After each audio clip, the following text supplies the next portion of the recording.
বাংলাদেশের রাজনীতিকে একটা বাস্তব রূপে রূপান্তরিত করেছিলেন, যার নাম বাংলাদেশ জাতীয়তাবাদী দল বিএনপি।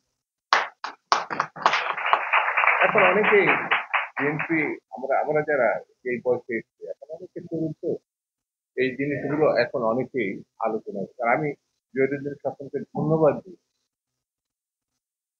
সুনীল দাস স্মরণ সভা আয়োজন করে আসলে রাজনৈতিক চর্চার যে ব্যাপারটা সেইখানে এনে দাঁড় করেছে। তার দু চারটে কথা, তার পরিবারের পক্ষ থেকে এটা সাধারণত তার দুটি সন্তানের এখানে সক্রিয়, কিন্তু এই মঞ্চের যারা আছে বা কেউ কেউ চলেও গেছে, সুনীল দা তাদেরকে তৈরি, সেজন্য আমি বেশি কথা বলে আপনাদের বেশি রাখবো না। এই ধরনের ব্যক্তিত্বের কাছ থেকে আমরা নিতে পারি আলোচনার মধ্যে দিয়ে, ভাবনা চিন্তায়, মানে তাদের বিষয়গুলোকে আমরা যত আড়াল করব, যত এড়িয়ে যাব, বাংলাদেশ তত ভঙ্গুর হবে। বাংলাদেশ আছে না একদল লোক দেখবেন এখন সাম্প্রদায়িকতার প্রশ্নে যেন বিরাট ব্যাপার, যারা স্বাধীনতাকে মানতেই চায়নি, স্বাধীনতা যুদ্ধের সময় ৭১ মুক্তিযুদ্ধকে তারা বিরোধিতা করেছে, তারাই মনে হচ্ছে যেন বাংলাদেশে এখন সব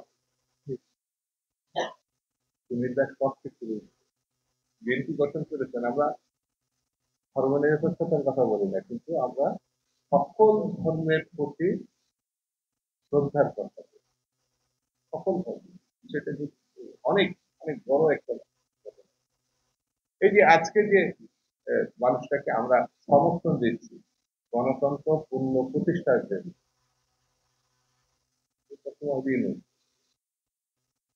সে শক্ত করে দাঁড়িয়ে আছে বাংলাদেশ জাতীয়তাবাদী দলের সমর্থনের কারণে। এটা বুঝতে হবে। কেউ যদি এটা অস্বীকার করে, বিএনপি যদি সমর্থনটা প্রত্যাহার করে, তারপরের দিন কি অবস্থা হবে কিন্তু সে এটা বুঝতে পারছে বা বুঝতে দেওয়া হচ্ছে। আমরা সমর্থন করি তার, আমরা তার মধ্য দিয়ে একটি গণতন্ত্রের উত্তরণের জন্য একটা নির্বাচনের, ভালো নির্বাচনের প্রত্যাশা করি। কিন্তু এখন নির্বাচনের কথা বললে মনে হচ্ছে বড় অপরাধ। কোন দলকে ক্ষমতায় আনার জন্য গণঅভ্যুত্থান হয় নাই, কেউ কেউ বলছে। দল ছাড়া কি করে গণতন্ত্র হয়? দল ছাড়া তো সামরিক আইন। মাথার মধ্যে যদি এইসব জিনিসগুলো ভালোভাবে আপনারা চর্চা করেন, দেখবেন নির্বাচন ছাড়া গণতন্ত্রের উত্তরণের আর দ্বিতীয় কোনো পথ, কোনো পথ। যদি বহিঃশত্রুর হাত থেকে বাংলাদেশ রক্ষা করতে চান, বাংলাদেশকে বিকশিত করতে চান, বাংলাদেশের সত্যিকারের বাংলাদেশে রূপান্তরিত করতে চান, তাহলে একটি রাজনৈতিক সরকার দরকার, এবং সেই রাজনৈতিক সরকার আসবে নির্বাচনের মধ্যে দিয়ে। আমি বলছি না বিএনপি,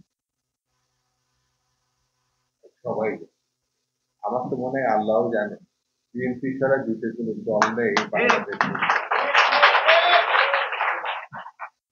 সেই জন্য আমার কাছে মনে হয় যারা নির্বাচনের বাইরে চিন্তা করছেন, যারা বিএনপিকে বাদ দেওয়ার চিন্তা করছেন, তাদেরকে বলবো শহীদ জিয়া রহমান, বেগম খালেদা জিয়া, তারেক রহমান, সুনীল গুপ্তদের দিকে একটু তাহলেই বুঝতে পারবেন রাস্তা সোজাসুজি না ঘুর প্যাচের মধ্যে। আসুন বন্ধুরা, আজকে সুনীলদার এই স্মরণ সভায় এই কথাটা পরস্পরে আবার স্মরণ করে যায়। লড়াইটা 15 বছর 16 বছর করেছি, আমরা এখনো রাজপথে আছি। লড়াইটা মীমাংসা হবে স্বচ্ছ, স্বাভাবিক, গ্রহণযোগ্য একটি নির্বাচনের মধ্যে। এই নির্বাচন যতক্ষণ না হবে কাজ ততক্ষণ শেষ হয়নি, এটা আমাদের মাথায় রাখতে হবে। আমি পূর্ণবাদ সুনীলদার প্রতি শ্রদ্ধা জানিয়ে, সবাইকে ভালোবাসা জানিয়ে আমি আমার বক্তব্য শেষ করছি। বাংলাদেশ জিন্দাবাদ।